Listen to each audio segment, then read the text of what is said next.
A man once called his son and told him that he would give him something extraordinary, something extremely valuable. From within a safety vault, he pulled out a red velvet box and gently opened it. Inside the box was an old watch. As he handed the watch over to his son, the man said, "This watch is very special.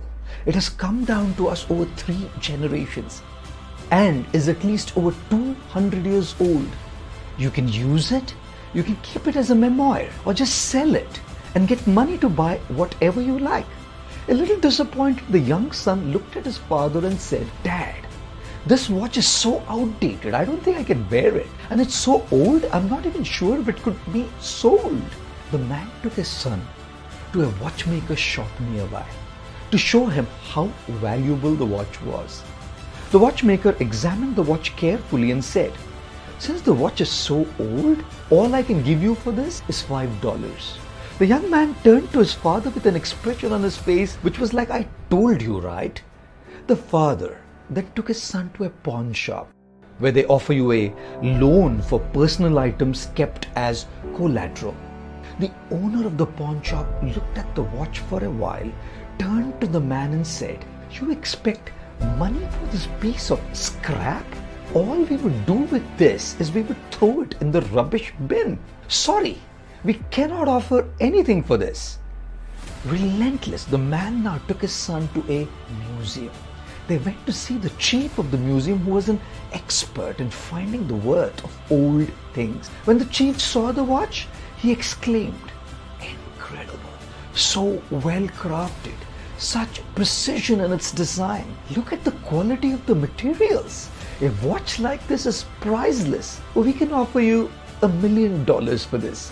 Thank you for choosing to come to us with this watch." The young man stood there gobsmacked with eyes wide open, not even blinking, as his father, the proud owner of the watch, very happily accepted the deal and sold the antique piece for $1 million.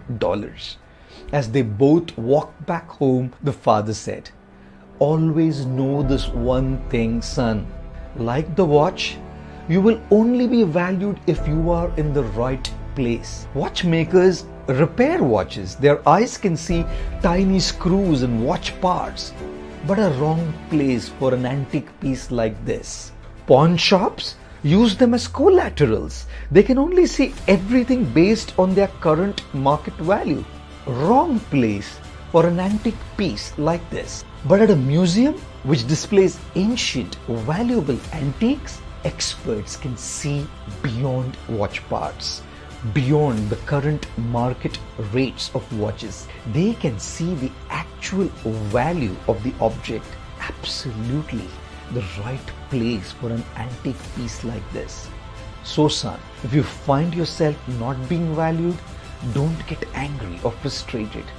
Know that you're probably in the wrong place, being judged by people who see tiny parts of you, tiny parts of your life, not the whole you, or being judged by people who see you for how much is your net worth, how much is your current market value. They see you for what you have, not for who you are. Look for those who go beyond all externals, who have the expert vision to see the true you beyond all your shortcomings and all your faults. Those who can see your true value, your true potential. They will inspire you to do well, to live well, to love, to grow, and to rise in life. Guys, isn't it true that every individual has a special sense of worth? All we need is someone who can see that worth in us and make us see that worth in ourselves as well. There's a beautiful Sanskrit verse which says, "Amantram aksharam nasti." There's no akshar or letter that cannot be turned into a mantra. Nasti moolam anaushadham. There's no plant, root, herb that is not medicinal. Ayogyam purusham nasti. There's no person who's ayogya or unworthy. But you know guys what's lacking? Yojakas tatra durlabha. What's lacking is an expert who can see the value, the worth in us and encourage us on our paths.